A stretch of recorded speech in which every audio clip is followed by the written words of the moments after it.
Good evening, everyone.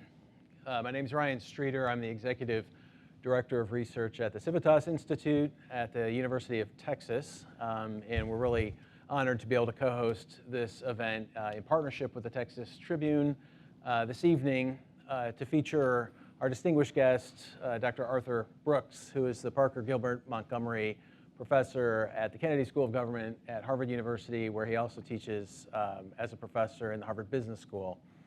He's also the author of a very popular, widely read, highly acclaimed column in The Atlantic, which I'm sure most of you know or read regularly, and is the author of over a dozen books, the latest of which is How to Build a Life, which you may have noticed he co-authored with Oprah Winfrey. So please join me in welcoming Arthur to Austin. Thank you. Good to have you back, Arthur. Thank you, Thanks. Ryan. Nice to see you. Yeah, good to have you here with us this evening. We look forward to this discussion. I'm going to ask Arthur a few questions just about the book, about what prompted him to write it, the work that he's been doing.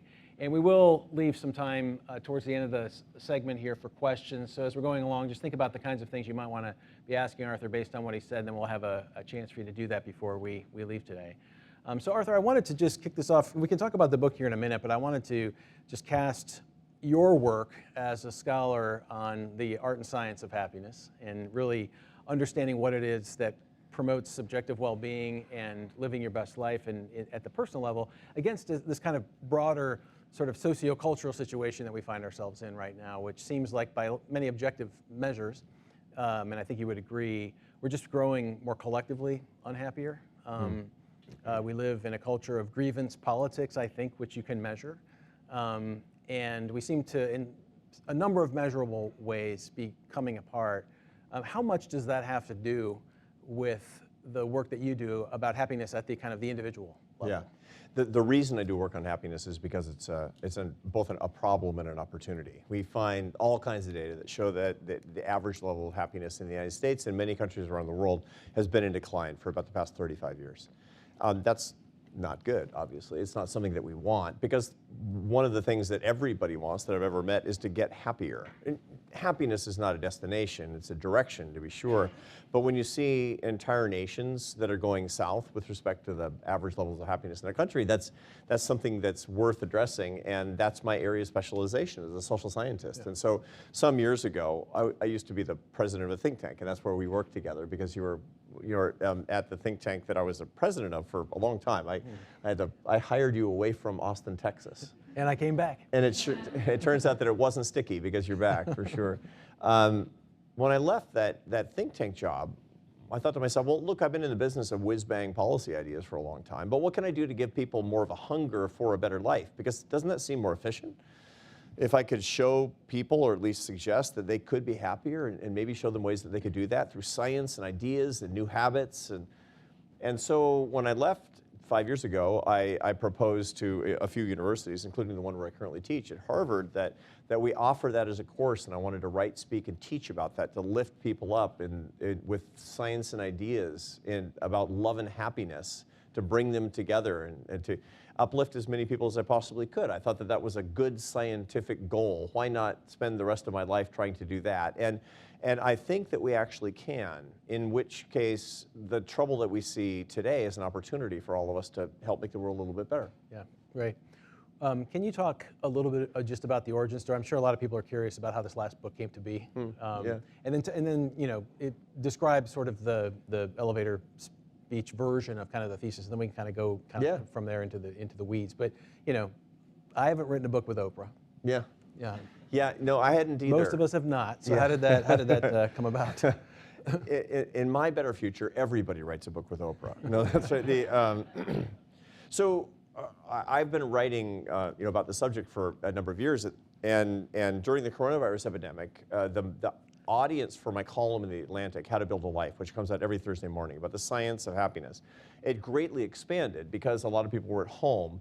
It wasn't the column. Everybody was home reading more stuff, is the way that this is working. Now, when you write a column, you don't know who's reading the column.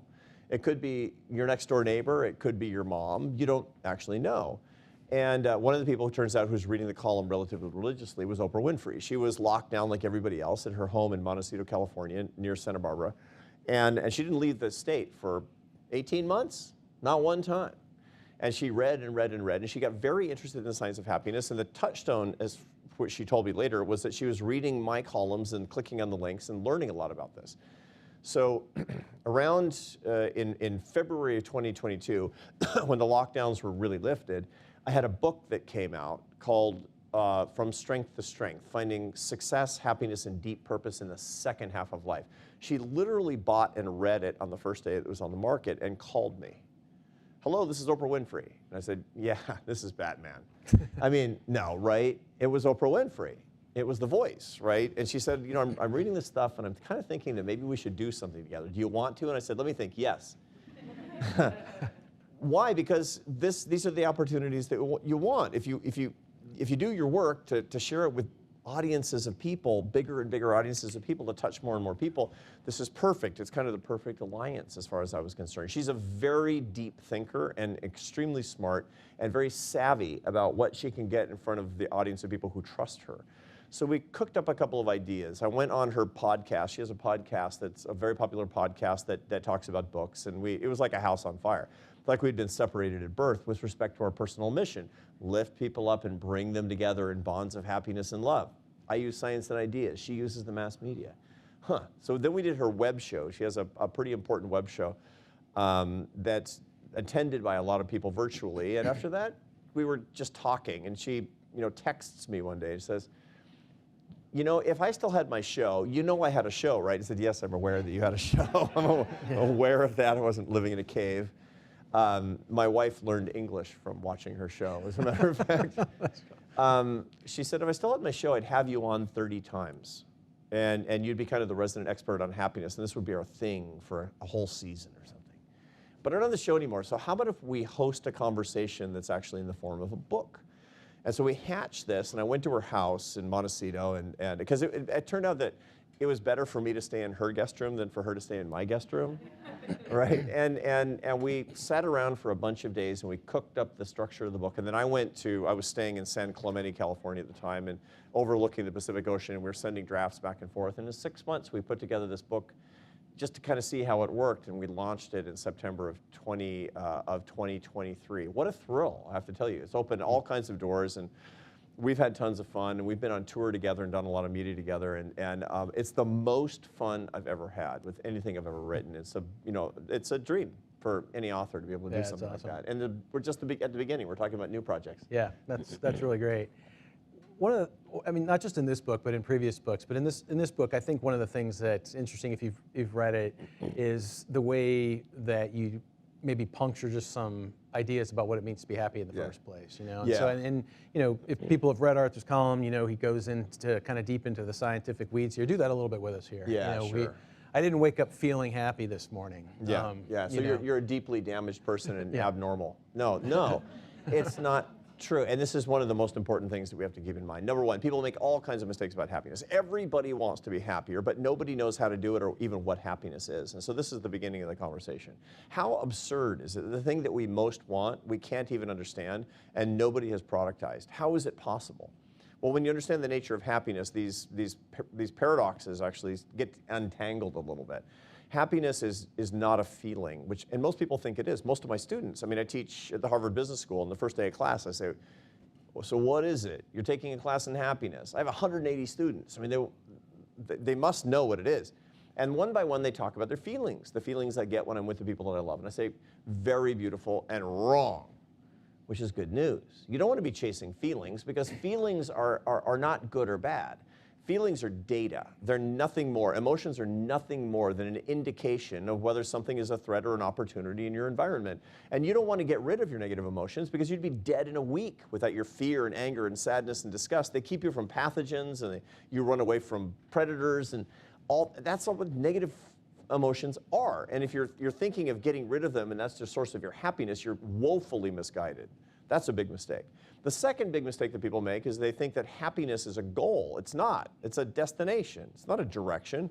You can't be happy, because being perfectly happy would mean not having negative emotions, which is part of life. Furthermore, you wouldn't have any negative experiences, which is how you live and grow.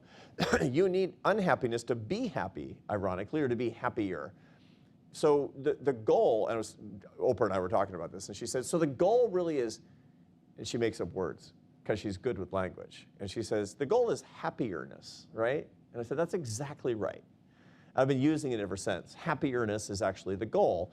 The last big mistake that people make is they think that there's something wrong with them when they're unhappy. It's the most normal, right thing ever that you're feeling unpleasantness in your life and that you're suffering. The problem is that we've got kind of this reverse hippie mentality. The hippies used to say, if it feels good, do it, which is a great way to ruin your life because of the pursuit of pleasure. It's a terrible strategy for life. We all know that at this point. But the strategy today is if it feels bad, make it stop. If I'm unhappy, there's something wrong with me. I'm defective, and that's what you said before. And that we have to get away from that because the truth is that unhappiness is one of the ways that we have to be fully alive. And we can't have happierness unless we have some way to learn from, grow from, imagine, understand, and manage the unhappiness that we inevitably feel. And so that's what the book is about. It's about how to be fully alive, in fact. Mm.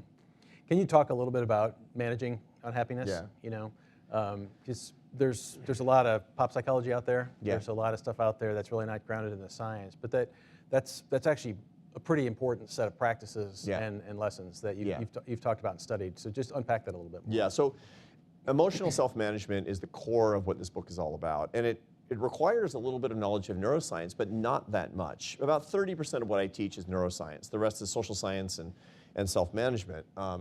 As a social scientist, this is my stock and trade. And the first thing to understand is how emotions actually work. The brain effectively has three sets of functions. This is a theory called the Tribune brain. It's a very old theory. It's contested insofar as that the brain is not this simple, but it helps us understand more or less how things are working. At the earliest, the least evolved set of functions that we have in the brain, often called the reptilian brain, is the detection functions, where we autonomically understand what's going on around us. I mean, I can detect a temperature and a level of light, and I can more or less estimate how many people are here in the audience, and my brain tells me that you're not a threat to me at this point. All this stuff from the Pleistocene, how our brain, I think, how my brain is evolved, and all that information, plus the ability to breathe while I talk without thinking about it, and if I could get up and walk and talk, I wouldn't fall down. All that stuff is really the brain stem and low levels of evolution brain structures that we have. That sends information to the second part of the brain, which is the limbic system. The limbic system was evolved between 2 and 40 million years ago, and we have it in common with all the mammals. This is the kind of the paleo-mammalian brain. And it takes those outside signals and it turns them into a new language that we call emotions. Cravings and desires and feelings. That's what that limbic system does. And it's a bunch of structures like the amygdala, which controls your fear and anger, the insula, which controls your disgust, the dorsal anterior cingulate cortex, which controls your sadness. They're different set of structures, positive and negative, all in the limbic system of the brain. And that creates data. And those data, your emotions, then go on to the most evolved part of your brain, the most human part of your brain, which is the prefrontal cortex. That's 30% of your brain weight, and that's kind of the C-suite of your brain. That's the executive center of your brain. And the emotional information goes to your C-suite where you say, oh, that's what this means. Here's what I want to do. It's interpreting it and deciding on action. That's what the conscious part of your brain. You're listening to me using your prefrontal cortex, but you're getting information from the less evolved, more automatic parts of your brain. It's like I say something, you say, oh, interesting, or I've heard that before, or I disagree with that. That's interacting with your emotions. You're deciding actually what it means. And this is happening all day long. It's detection, emotion, decision. It's amazing how this works. Sometimes it breaks down, however. It breaks down when the relays don't happen properly. It's really dangerous if between detection and emotion you don't have the right relays. But it's really inconvenient for your life when your limbic system is the end of the line for your emotions because you become reactive. You know, people who have a really bad temper, who pop off, who yell, and then have to apologize a lot, these are what we call reactive people. In my business, we call them limbic people. Limbic people, or little kids, for example, that when your children are small and they're screaming and you're like, use your words. What you're saying is, don't be so limbic, Junior, which is not an effective way to talk to your kids, but it's more descriptive neurophysiologically of what's actually going on. What you want in life to manage your emotions so they don't manage you is to make sure all of your emotions make it into your prefrontal cortex and you have time to understand what they mean and you can decide on your reactions to your own emotions. That's emotional self-management. And there's a whole suite of techniques to do that. Now that's hard sometimes. Part of the reason is because the full brain wiring isn't complete, even in adolescence. This is a reason that young people, especially young men, they make rash decisions a lot. It's because the wiring between the amygdala, which signals danger and fear, is not properly wired up to the prefrontal cortex. So they're willing to take unbelievable risks that are stupid all the time. The full wiring between the limbic system and the prefrontal cortex is not complete for women until they're 21 and for men until they're 70. So the point is that what you want is to increase the relays and give yourself time to catch up. When you're angry, your mother taught you when you were a kid to count to 10 before you react. All she's saying is to use your prefrontal cortex. She's saying, and there's a word for that in my world, it's called being metacognitive. Metacognition is thinking about thinking. It's awareness of your emotions. Metacognition is using your prefrontal cortex to analyze and understand your limbic system and your emotions. That's metacognition. The mom said be metacognitive, and that means give it time, and it takes 10 seconds. We've actually done research in my field about how long it really takes because you're not going to leave a supposition like that to mom. You're going to expose it. This is how we get tenure in my business, right? And the answer is when you're really angry, count to 30 and imagine the consequences of what you were about to say, and you will save yourself enormous amounts of grief because your prefrontal cortex will then be in charge. I'll give you an example. So you're at work, and somebody's just grinding your gears day after day after day at the office. I mean, they're just bugging you. And so finally he's like, you know what? I'm going to tell her she's a moron. I'm going to do that. And so she tells you something and she's dismissive of you or she hurts your feelings or she's disrespectful. And you're like, you know what? You're a moron, right? But before you do that, before you actually say that, you're going to use this little protocol. Instead, I'm going to imagine myself telling her she's a moron and I'm going to count to 30 and see what happens in my mind's eye because you're pretty smart. And so you say in your mind, you're a moron, okay? And then you're looking at her and her face is really offended. And then you notice that by about 9, 10, 11, she's picking up the phone. And 12, 13, she's calling human resources, oh my God. And then 15, 16, you're getting called down to human resources. And by number 30, you're getting fired by human resources. Well, in real life, you saved yourself a trip to human resources and getting fired. Because by number 30, by 30 seconds in, you've decided not to call her a moron. That's actually how the protocol works. And that's metacognition. There's lots of ways to do that. Classic way to do that is journaling. If you journal your emotions, you must process your emotions in your prefrontal cortex to write something. Write things down. Therapy, good therapy, there's a lot of bad therapy. Good therapy is supposed to do this. Meditation, a Vipassana meditation practice, which is insight about your own emotions, is outstanding for doing this. Prayers of petition are incredibly good at doing this, where if you're basically going to verbalize a particular emotion such that you can offer it up to God, you've become metacognitive in this state, and it becomes a lot less threatening. I take my students through protocol after protocol after protocol about how to emotionally self-manage. You can substitute one emotion for another. You can decide that something is actually not the right reaction. Life is just much better when you have this kind of emotional control, and the way that you do that is understand the science, change your habits, and practice till you're good at it. Mm-hmm.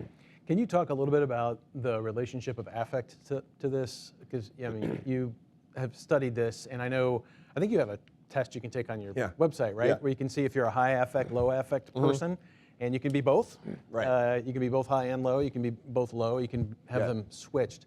How does understanding your own affect sort of constitution affect your ability to do the things you were just talking about now? If you want to self-manage, you need to understand you first. Same thing with your business. If you want to manage your workforce, you better understand your workforce. If you want to manage your money, you better understand your money. So understanding yourself, your own emotional levels is very important. Now to begin with, everybody feels like a very special emotional snowflake. We're not. We basically all have the same kitchen with the same ingredients emotionally. The difference is that we all decide to make something different for dinner. Some of you are making dessert, some of you are making spaghetti, and some of you are tossing a salad. But you all start with the same emotional kitchen with the same emotional ingredients. The basic positive emotions are joy and interest and surprise, and the basic negative emotions are sadness and anger and disgust and fear.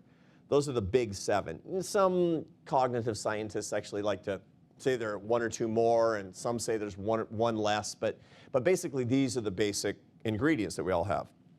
Where we differ is in the intensities of these emotions and then the way that we interact these emotions with each other. Now, the intensities are really, really important because some of you have very positive, negative, very intense negative affect, aka emotions. Affect simply means mood. That you have very intense negative mood, and some of you have very intense positive mood, and some of you have weak negative mood, and some of you have weak positive mood. Or some combination of the two. It turns out there's 4 kinds of people with respect to emotional intensity, positive and negative. And when you know who you are, your life can really change because you get much better at managing yourself. I have a thing, like you just mentioned on my website, there's you can take this test for free and it'll tell you who you are and actually what it means. This is called the PANAS test, the positive affect, negative affect sequence. And here's basically how it works. 1/4 of the population is called high affect. They're emotionally intense, really high positive affect and really high negative affect. You feel everything incredibly strongly. You're like, it's good or it sucks. You're nothing in between, right? That's who you are. That's called the mad scientist, and that's 1/4 of the population. I'm a mad scientist. I'm the maddest of the mad scientists. I have an unbelievably high positive affect. I'm at the 95th percentile in positive moods. I'm at the 90th percentile in negative moods. It's impossible to be married to me, right? My wife impressed that upon me this very morning, right? It's my affect levels, honey, sorry, you know? It's great being a scientist. You can get away with almost anything. Anyway, so that's great. And most entrepreneurs and people who are really interested in innovation, they tend to be mad scientists. But they exhaust everybody all the time. Because it's up and down and up and down and up and down. And so you need to be around people who can help you mellow out and moderate your moods. So it's actually usually not very good for 2 mad scientists to marry each other because they'll spin each other up and bum each other out is what actually happens. Okay, it can work, right? But with plenty of therapy. All right. The second is high positive and low negative. And this is what everybody wants to be. 1/4 of the population has high positive affect and low negative affect. These are the cheerleaders, right? Everything's awesome, and the bad things are not a big threat. And that's great because they have the highest subjective well-being. They have the highest happiness scores. Of course, high positive, low negative, who doesn't want to be that? The problem is they tend not to be very good leaders.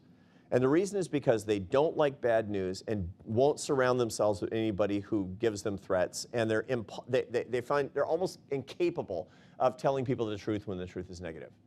So you've worked for cheerleaders, and they're awesome the first couple of months, but then later they disempower you because they come into your office and say, Ryan, you're the linchpin of this company. And you're like, honey, I just talked to the boss. And you hear him in the next office saying the same thing to the moron who's lazy in the next office, right?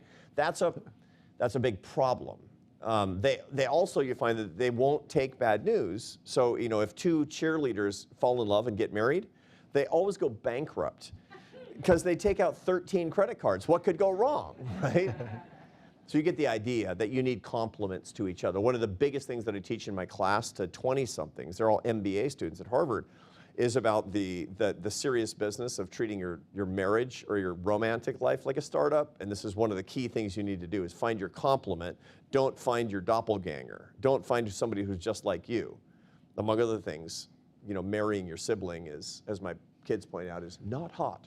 Anyway, there are some people who are in affect are low positive and low negative. These are judges. These are what we call the judges. These are the people who are cool as a cucumber all the time. They don't get freaked out about good or bad, and they're really good in certain situations, like high pressure circumstances and professions, like nuclear reactor operators and surgeons and raising teenagers, other dangerous things that are, for example, surgeons literally, they tend to be, low affect, and you don't want somebody to cut you open and go, oh my God, that's not the best, right? So you get the idea. And then last but not least are people who are low positive and high negative affect, and those are called poets. That's 25% of the population, and they struggle, they really do, but they're very beautiful. And the reason is because they tend to ruminate on all sorts of things, which makes them suffer a lot. High negative affect has everything to do with rumination. there's a structure in the limbic system called the ventrolateral prefrontal cortex, which is literally the part of your brain you use to ruminate. You know, it's perseverating on something. I shouldn't have said that. I mean, what does she think of me? And I can't believe I did that. And I'm so stupid. And you know, my parents didn't love me. Or, you know, what poets do. But the reason they're called poets is that's the same part of the brain that you use to perseverate on creative ideas. That rumination on creative ideas, from business plans to operas to poems to you name it, to love notes, that actually takes place in the same part of the brain, which is why depressives tend to be more creative. You also find that that's the part of your brain that you operate in most when you're first in love. Interestingly, one of the things that we know about depression is it's associated with lower than optimal levels of serotonin, which is a neurotransmitter in the brain. That neurotransmitter drop of serotonin is associated with increased activity in this part of the brain and greater perseveration, greater rumination. And when you're first in love, one of the characteristics of the neurochemical cascade in your brain of falling in love is that your serotonin levels drop and you look like you're clinically depressed. Why? Because you're imprinting on your lover. You're imprinting on that person by perseverating on that person. You're ruminating on that other person. The best way to make you fall out of love is a selective serotonin reuptake inhibitor.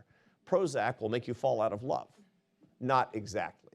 But you get the idea of how this is all kind of hooked up. That's one of the reasons you find that people who have especially high negative affect levels and low positive affect levels, these poets, they tend to be depressed and creative and romantic. And we need that, because life would be terrible without poets in our society. Here's the bottom line. You're something and you're wonderful, but you better understand yourself, you better manage yourself, and you better surround yourself with people accordingly so you're not miserable and you're not making other people miserable. And that's where all this information comes in, and that's why it's so exciting. That's why my students, they love this stuff because they want to understand themselves better and manage themselves better. And it's been a life changer, absolutely, for me. And for my family understanding me, quite frankly, and being able to cope with me on most days. That's cool. Let's talk a little bit about something that we at the Civitas Institute spend quite a bit of time thinking about at a bunch of levels, which is the pursuit of happiness. Right. And I should have mentioned at the outset, Arthur is also a distinguished fellow of the Civitas Institute and provides guidance on this issue. We have political philosophers, we have economists, we have a lot of people in our orbit looking at a number of different questions that are relevant to public life. And the pursuit of happiness, as you know, is the third unalienable right in the Declaration, but the one that's probably still the most elusive. Life and liberty are kind of baked into our legal and political culture, and we're still debating what the pursuit of happiness means. People are still debating what Thomas Jefferson actually meant, what meant, and what sources he pulled. But the basic idea is that the ability to pursue happiness is actually fundamental to who we are and to our sense of well-being. I think when Arthur and I first met, this was a number of years ago, there were some interesting new studies just about the role of money and happiness, or how much money actually affects your level of subjective well-being, and it turns off, it trails off pretty soon. So the old adage that money can't buy you happiness seems to be true. If you're like me, you'd kind of like to find out for yourself.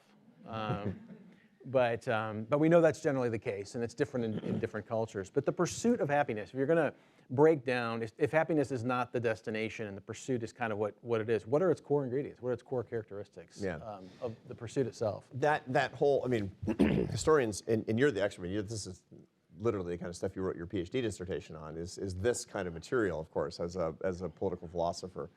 The pursuit of happiness has been greatly debated, how it actually came about. So Thomas Jefferson was, you can decide for yourself whether he was a great writer. He was certainly a good copier because he actually used most of the text that he cribbed over from the Virginia Declaration of Rights, which had been written by George Mason. That document talked about life, liberty, the pursuit of property, which is an old Lockean notion of one of these basic human rights, is that if you're going to thrive, you need your life, obviously. You need freedom of action and from coercion. Not freedom to somebody else's property, but freedom from coercion with your own property. But you also have to be able to have property. That's the whole concept. Somebody convinced Thomas Jefferson to take the pursuit of property and put it in the pursuit of happiness. Almost certainly it was Benjamin Franklin. Almost certainly Benjamin Franklin was behind the scenes and say happiness. It'll confuse everybody for hundreds of years or something. Now, what do they mean by that? Almost certainly something different than what my students think about in terms of their feelings today. That's almost certainly not what Thomas Jefferson and Benjamin Franklin and all those cats were talking about back then. It had much more to do with self-understanding, is building a life the way that you see fit, is the ability to define what life means to you and what the most important parts of your life are. Now, there are limits to that, naturally. I mean, a completely self-oriented culture can engorge that to the point where we make our own selves miserable and make everybody else miserable as well. But it has a certain beauty to it. It has a certain American-sounding beauty. Certainly, that's what attracted most of your ancestors here. This is a country that is, it's amazingly diverse in the origin stories of all of us. Some of your ancestors were scraping potatoes out of the soil in Ireland, and some were, running from a pogrom, and some were brought to this country involuntarily. But one of the things that we all have in common is that we're ambitious riffraff, and we're proud of it, right? That's a beautiful thing about this country, and it has everything to do with this concept of, I'm ambitious to pursue my happiness, right? That's a great thing in and of itself.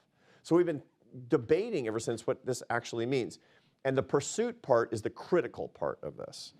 Any politician or regime that guarantees you happiness, you should be very, very worried, because they can't do that. I'll tell you as a social scientist that the only thing that public policymakers and politicians can do with the best possible public policies, which we usually don't have, for all kinds of practical reasons. This is not an indictment of policy, it's just an indictment of what humans can do. The only thing they can do is eliminate some of the sources of unhappiness. That's really all public policy can do. And you can't guarantee anybody's happiness, and so they never should. The pursuit of happiness is something that we need to do. And public policy makers get out of the way such that they eliminate many of the sources of unhappiness so that we are free to pursue our happiness. And we might or might not make the right decisions, and that's where my work is supposed to come in. So what are they doing to pursue this is the bottom line. That's your real question, right? Yeah. And there's a ton of research on this. I can give you 10,000 ways to pursue your happiness.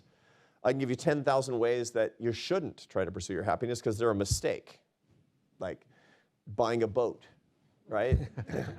It's funny. I mean, people ask me this all the time. Will I be happier if I have a Mercedes as opposed to a Toyota? People ask me, will I be happier if I move to California? Because of the sunshine, right? I got the data on that, by the way. 6 months of elevated mood, and the taxes are forever. So I mean, the whole point of it is that we actually know a lot about what the habits are of the happiest people, and they really go into 4 buckets, 4 things for you actually to pursue. This is probably the most practical thing I'll say today. Faith, family, friends, and work. Those are the means to pursue our happiness. Now, I don't mean my faith. I'm a Catholic. It's the most important thing in my life, as a matter of fact. But as a social scientist, I will tell you that whether or not I'm metaphysically correct, happiness comes from anything that transcends the day-to-day psychodrama of your life. That's what I mean by faith, something transcendent. Maybe that's, hang out with a guy here in Austin named Ryan Holiday, who's a major promoter of the Stoic philosophy. It's been super important in the lives of a lot of people by bringing Stoic philosophy to millions and millions of people in his audience. That does it. Same thing. Walking in nature before dawn every day, silently, introspectively, without devices, does it. Studying the fugues of Johann Sebastian Bach in awe, does it. A meditation practice does it. And the faith of your youth does it. But you've got to do something that makes you small, something that makes you stand in awe. That's what I mean by faith. The second is family, and by family, you know what that means. It means different things to different people, but what it really all comes down to is the mystical bonds that are truly important that you didn't choose, and that God knows you wouldn't have in so many cases, right? They're weirdly important to you. And I could describe what we understand from neuroscience about why they're so weirdly important to you. There's a neuropeptide in the brain called oxytocin that bonds you to your kin. It will bond you intensely and permanently to your kin. And it's super important to your happiness, and it will give you a sense of withdrawal if you don't get it, which is one of the reasons that people who binge social media and don't see people in person with eye contact and touch get lonelier and lonelier and lonelier and lonelier because they lack oxytocin, is what it comes down to. But forget all the neuroscience. You know it's magic, right? People come back after Thanksgiving break from my classes all bummed out because, they had a bad Thanksgiving with Aunt Marge, who wouldn't shut up about Trump or something, right? Love him or hate him, I don't know. And I say, yeah. But before you dump on Aunt Marge, just think about this for a second. You talk to her 2 times a year, and it's really difficult at Thanksgiving. But if you were in trouble and called Aunt Marge at 3 a.m., would she pick up? Yes, every time, right? Your best friends in college, they'd be like, I'll take it in the morning. Aunt Marge would pick up. That's the magic that I'm talking about. And that's super important to happiness, is that you not have schism inside families, especially for stupid political reasons.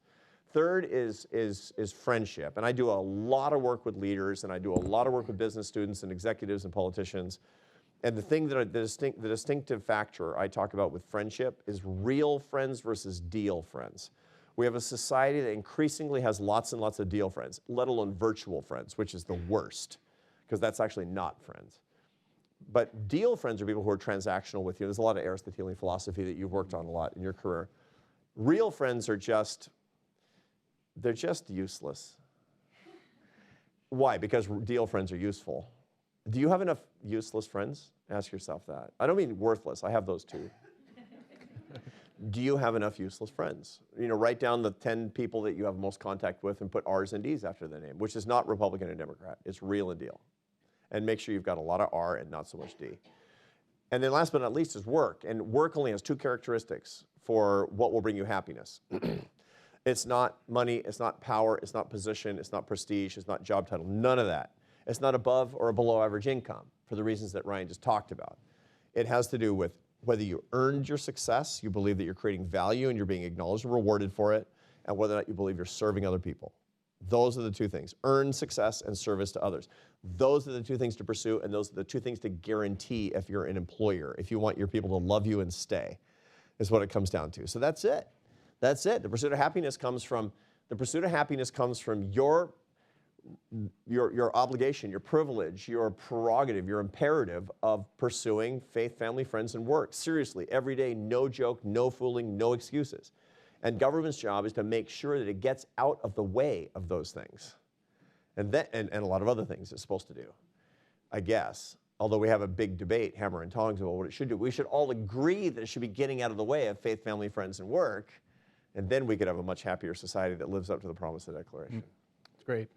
In a few minutes, we'll turn to some questions from the audience too. And I think the way we do it here is there's a microphone set up over here. So if you do have a question, just go ahead and head over there as Arthur's kind of responding to my next question. And if we form a queue, that's fine. But before we get to that, Arthur, I wanted to ask you, thinking out to the landscape of the country that we're in right now, there's obviously a lot of political division. Right. We're in an election year. We're going to be talking about that nonstop for months now. Can't wait for that. Yeah. It's going to be great. To it. Yeah. Looking forward to Thanksgiving with Aunt Marge. It's going to be great. It's right. Unfortunately, it's after the election, but yeah. Yeah, that's right. Exactly. Even so. But there's a lot of kind of more serious commentary about what's just going on with the mental health and levels of loneliness among young adults. We'll talk about Gen Z, people under the age of 28, I guess is what that would be right now.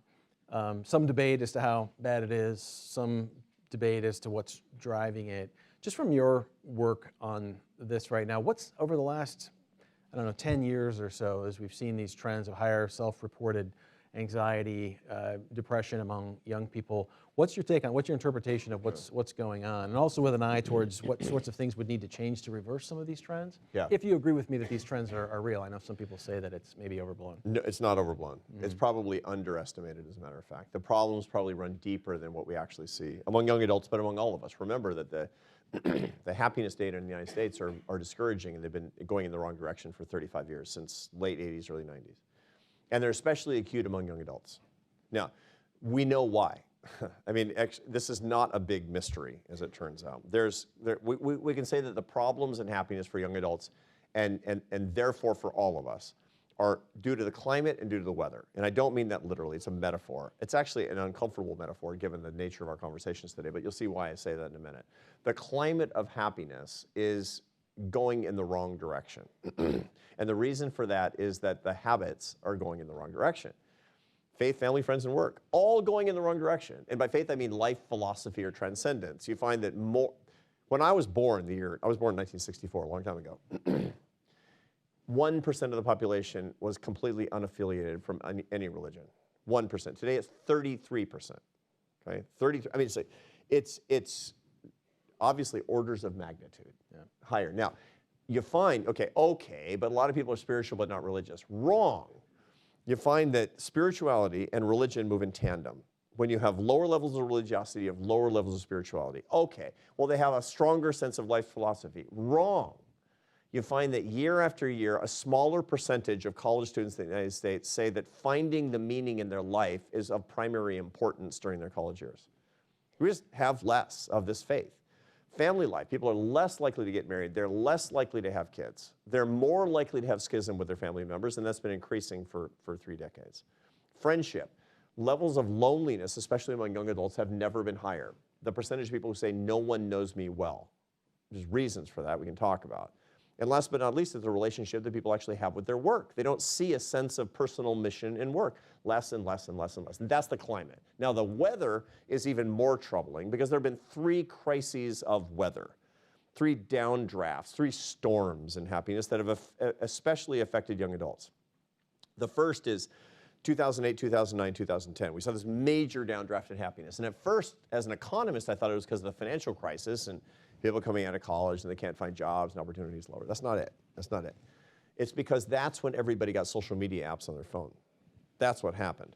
And technology started to mediate social life and substitute for eye contact and touch. Remember, biology is psychology and vice versa. You want to understand how you can have more, deeper relationships? Go see real humans who are useless to you and love you, and look them in the eyes and touch them appropriately. Okay, now, really important. I mean, it's like, I don't mean to be reductionist, but, we could solve most of the problems in the world if we did this. What's the best way to ruin that? I don't know, social media. It was like, these are my friends. It's like, these aren't your friends? This is not a relationship at all. No oxytocin. It's like eating all of your meals at fast food joints. Too many calories, not enough nutrients. Lots of binging, terrible health. You're going to destroy your biology practically overnight if this is where you get all of your food. And that's basically what's happening, and that's what happened during this time. There's nothing wrong inherently with social media. The problem is the amount that people actually use it and the way that they substitute it for their in-person relationships. That's storm 1. Storm 2, hatred. This is being fomented by activists, politicians, and media. Between 2010 and the present, the level of what we call in my business motive attribution asymmetry, which is a fancy way of saying, I think I love, but the people who disagree with me hate, and so there's no way for us to actually have any communication with each other, has been systematically increasing. Now, when you hate somebody, or when you're opposed to somebody viscerally, you're the one who gets actually you're the one whose happiness falls the most. Your unhappiness rises most. The Buddha famously said that hatred is like picking up a hot coal to throw at somebody else. The one who's burned worst is the one who has the hot coal in his hand. That's what hatred actually does. And that's what political hatred has done on the rise. And we can talk about why that has happened and who's responsible for that, but that's unambiguously the case that political polarization and a culture of contempt have set in. And it's been especially terrible for the victims, the child soldiers that have been conscripted into a baby boomer culture war, who are on college campuses and being fomented by activists constantly and taught to hate. Big problem for happiness. This leads to psychiatric problems. This is one of the biggest problems that we have among young adults today. And last but not least is loneliness that actually came from the way that we reacted to the coronavirus epidemic. You saw that 6 months into the lockdowns, which I don't know, I don't think the coronavirus actually got to Texas, right? I'm not sure what actually happened here, but weirdly in Massachusetts, it sure was there. And you found in all the places that had the hardcore lockdowns that symptoms of clinical depression, diagnosed symptoms of clinical depression quadrupled over the first 6 months. And in many ways, many cases haven't fallen since then. Generalized anxiety, clinical depression rose and didn't go back down. And the reason is because We lost our friendship chops. Many people just never went home, never went back to work, never went back to school, never reestablished their in-person relationships, which is just an almost diabolical way to make people as sad and angry, and hostile, and lonely as they could possibly be. Those are the three storms, and I want to reverse them. This is why I do my work. I mean, I teach happiness because there's not enough of it. If there were tons of it, I don't have to teach air because there's lots of it. But if there were a lack of air, boy, I'd be all about teaching air. And that's really what's going on in the happiness. And it's a lot of opportunity, and there's a lot of ways that we can change it, but those are the challenges today. Well, and the mic is open for any questions if someone has one and wants to walk over there. Feel free. And I promise not to end us on a kind of a dark note, but when we're talking about fomenting the anger, you've written about dark triads. Yeah. Sounds kind of cool in a way, like a Marvel duo or trio or something.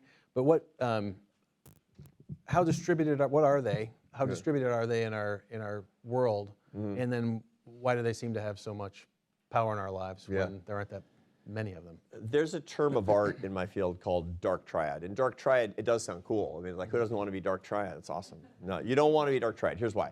Dark triad is a personality constellation that affects about 1 in 14 Americans, where the dominant personality characteristics are threefold: narcissism, Machiavellianism, and psychopathy, psychopathic traits. Now, what that doesn't mean that you're a serial killer. What it basically means is this: you're characterized by an intensive focus on yourself. It's all about me. That's narcissism. Machiavellianism is I'm willing to hurt you to further my interests. And psychopathy is I don't feel remorse when I hurt you. That's what characterizes 7% of the American population. Now, ordinarily, when the times are good, we actually ostracize and isolate these people. But when we're in a culture war, we reward these people. We put them in positions of authority in politics and in media and on campus activist cultures. That's what we do with them. We fire them up because they become our culture warriors. They become our malignant narcissistic bullies because we want to hurt the other side. It feeds our id. That's what dark triads do. Dark triads are way overrepresented in the prison population, because if you tend toward criminality and you have these characteristics, you're not going to be able to resist hurting other people. One of the reasons that most of us don't go to prison, among other things, because we don't want to hurt other people in committing crimes. We don't want to do that because we're not dark triads. But what happens under the current circumstances is when I look around at, I sit on a college campus where I work, is I see tons of dark triad activity, and there's actually a lot of research that shows that there's a pervasive culture of what we call virtuous victimhood. Now, virtuous victimhood is basically it foments the sense of one's victimhood. It turns it into a virtue and then uses it as a source of power. There's a lot of research. It's not my research, but there's a lot that shows that tends to circulate around these dark triad characteristics. This is college campuses too much. This is American politics too much. This is social media all the time. This is what's going on in our media culture that's trying to make you angry. Look, when you hate, you're somebody's product. That's the bottom line. Do you want to be used, or do you want to fight back? That's the real question. And what we need in this country is a serious rebellion against the dark triads, the 7% of the population that are driving the bus in our political and activist culture. That's the problem that we have for the culture of polarization and contempt. Very good. Okay. Wow. Yeah, that's right. Okay, question. First of all, thank you. I think we're all getting a lot of incredible food for thought here tonight. My question is, do you feel like happiness or happierness is at odds with economic progress? 'Cause if I had to make a list of all the happiest people all the people that I believe to be happiest, they're pretty much all the people that I've had the chance to work with in developing parts of the world. Yeah. And they're focused on those four things that you talked about. But here, we're constantly taught to innovate and strive and aspire, and that there seems to be some interest in creating constant tension. Don't be happy, don't be satisfied where you are, or society is. Keep striving for more. Right. So how do we be happy and still innovate? Is that even possible? Yeah, there is. That's a great question. And there are a lot of happy people that are not pursuing great economic ends is true, but they're trying to create tons of value. And that's a really important and very beautiful thing. But you'll also find that some of the happiest people you meet are innovators. They are entrepreneurs. What it really has to do with is not whether or not you're striving. It's whether or not you're striving for the right things in the right way, in right balance in your life, is what it comes down to. So the happiest people that I meet, they really do have these 4 things on point: faith, family, friends, and work. They're not over-indexing on work. True, the happiest people I meet, generally speaking, are not billionaires. They're not, because to become a really successful billionaire, usually you have to systematically violate the cost-benefit calculation that comes from all of the things that we're talking about here. You basically have to decide to be special rather than happy. Have any of you ever decided to be special rather than happy? I have. Yeah, that's like, what's your name? Hi, Madsen. I mean, it's like a 12-step program, okay? This is Success Addicts Anonymous, right? Sure. Look, we do that, right? I want to be successful. I want to be special. That's where I get this special little squirt of dopamine from the locus ceruleus of my brain. It makes me feel good, is the whole thing. And that is encouraged in this particular culture. But most actually don't do that. Most of the entrepreneurs that I know, they're not saying, I'm gonna be the next billionaire. No. I'm gonna start and run this incredibly good automobile dealership. This is gonna be the most awesome convenience store ever, and we need it here. I'm gonna open a bar restaurant here, and it's gonna be great. And by the way, I'm also gonna spend time with my kids and grandkids. That's how most people actually live, and that's a very beautiful thing. We're the innovators in this country, which are the most inflecting innovators because there's the most of them in most of our communities. That's really one of the reasons that they're the happiest people, and we all can do that, but we have to recognize that following just the signals of marketing and economics and, God forbid, Mother Nature. Mother Nature doesn't care if you're happy. I told you that before. She wants you to reproduce and survive, and that means go, right? You got to fight that, is the bottom line, and you can. Thank you. Good question, thanks. Yes, sir. Thank you. I had a question about how to make more real friendships versus deal friendships. So you probably know the joke about Jesus' greatest miracle was that he was a man over 30 with 12 close friends. Yeah. Which I've always thought is really interesting is that you see, I feel like women tend to be better at making close friendships, especially as they age. So why is it that men tend to be worse at making friendships, and what can we do to maintain real friendships as we age and grow older? So there's both cultural and some will suggest biological reasons for this particular phenomenon. So the joke really is, Jesus, extraordinary, 12 close friends, man over 30, impossible. They were deal friends, sorry. The apostles, it's like, go do these things. They're like, okay, that's deal, man. So, okay, that's actually not a good example of this. It's the example that makes the point to a certain extent.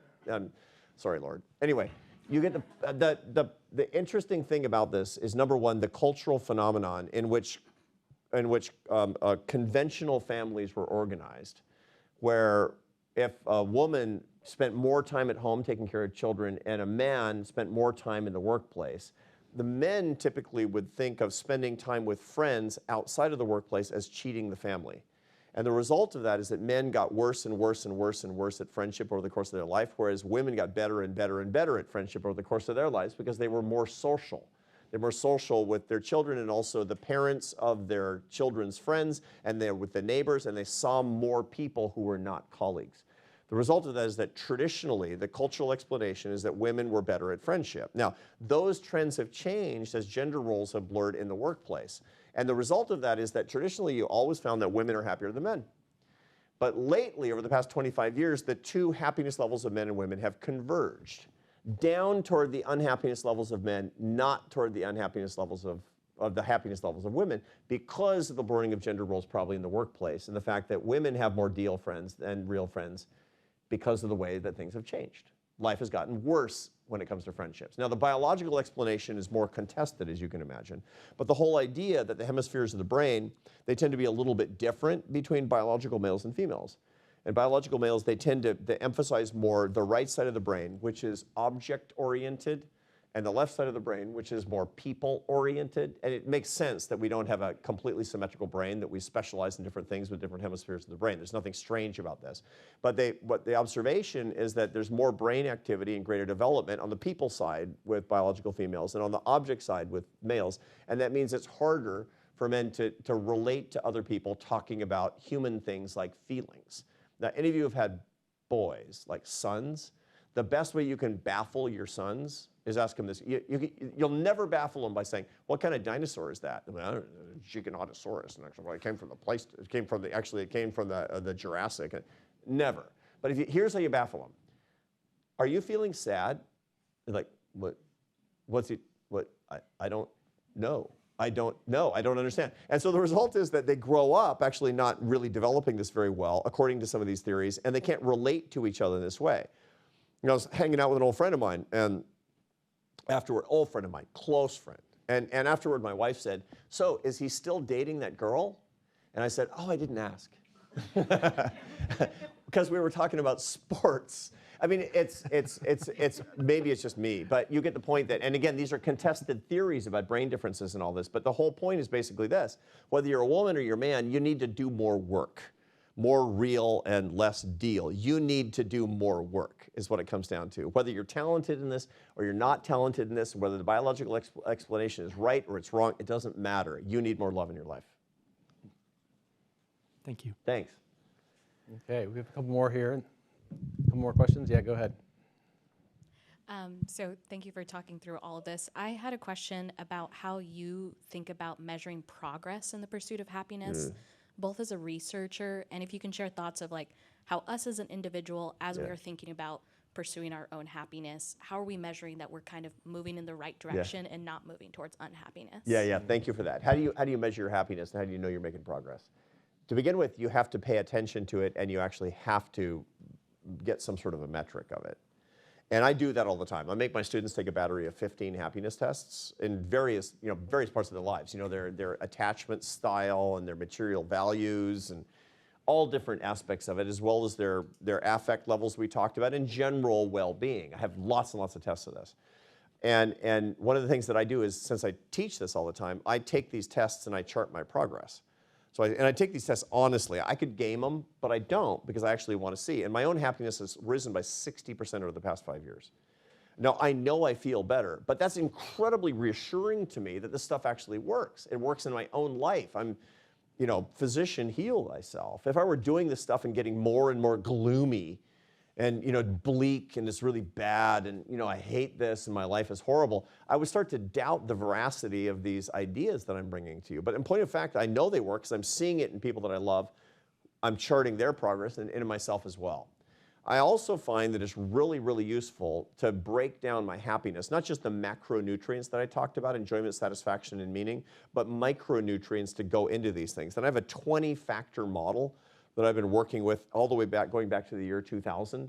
And on my birthday and half birthday, I'm actually rating myself along these 20 dimensions, the qualities of different relationships in my life, my marriage, my relationship with my children, the quality of my friendships, the extent to which I'm actually charitably supporting the things that I actually care about, the extent to which I think I'm managing my negative affect with respect to anxiety and depression, all of these things, and I'm breaking it down in these dimensions, and I'm seeing tangible progress by weighting those things and then scoring those things over the years. That's actually going to come out, that whole system. We're going to make it into an app based on the science that goes into each one of these dimensions, and then I'm going to discuss it in my next book, which is coming out next year. Thank you for that. You got to measure it, you got to chart it, like anything else in your life if you want to see the progress. Thank you. Thank you. Yeah. One more here? Okay, yes, sir. Thank you so much. Amazing talk. Thanks. I realized how the older I get, the more influential that my marriage is in the top 4 that you spoke of. Do you have any recommendations or resources on how to build a healthy, stronger marriage? Yeah, thanks. I do talk about that a lot. Actually, my wife and I we do joint talks on this. She's not a social scientist. My wife does work on theology, as a matter of fact. So we do work, church-based work, where we're talking to 30 couples that are they're engaged and they're about to get married about this kind of thing. And she'll talk about the stuff that really matters, and then I'll go, studies show, that kind of thing. So, but you actually want the studies show, so I'll do that. You can talk to my wife about God. So what we find is that the biggest mistake that people. How long have you been married? 5 years. You've been married 5 years. Good. How long did you date before that? 2. 2 years. Okay, good. Now, one of the things that we find that the biggest barriers to a happy marriage and a thriving marriage, and in point of fact, you're right, a marriage or permanent romantic partnership is the single biggest inflecting upward force that you can have in your happiness. It dwarfs almost everything else, right? So in a society where people are getting married less and less and less, or having permanent romantic partnerships that are either not enduring or not intended to endure, that's a huge depressing part. And remember, that's the faith, family, friends, and work. And the apex of both family and friends is spousal love, is what it comes down to, or quasi-spousal love in the case where people are permanent partnerships outside of marriage. Okay, now, here's what I mean by that, and here's why this is really important. The goal is friendship. The goal is not passion. I take my students through the neurochemical cascade when you're falling in love. Falling in love, the ignition, they're super interested in this, right? Like, what's happening in my brain, professor, when I'm falling in love? Because everybody thinks it's special and unique and wonderful and mysterious. There's nothing unique or mysterious about it at all. The ignition of falling in love is attraction, which is estrogen and testosterone, which is the ignition of attraction with men and women. Both men and women have both, okay? And that's the initiation of attraction of one human to another human. The second is the euphoria and the anticipation.